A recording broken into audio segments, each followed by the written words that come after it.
Ya Safika verim xala qurban. Hə, ya Safika gətirmə əllərimi siləsən. Ay kızım da ne güzel şokolat yiyor. Xala qurban, ala bu ya Safika ilə əlimi ağzımı sil. Allah. Silməyəcəm. Anası kurban olsun ona. Ay bala, o parmaqlarımı sil də ya Safika ilə. Mən gedirəm oyun oynamağa. Ay Allah, silmədiyi o parmaqlarını. Ana sövmüş də bir şey demirik. Ay Allah, a qapını nə günə qoydu ya deyirəm. Mama kurban eleme elə. Uy, elə bu qədər. Bax, gül şəkli çəkirəm. Çox gözəl oldu.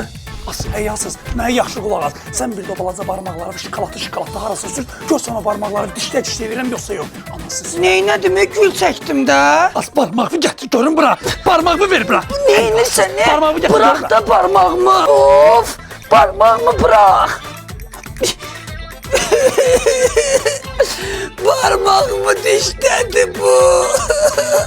Mən bundan qorxuram.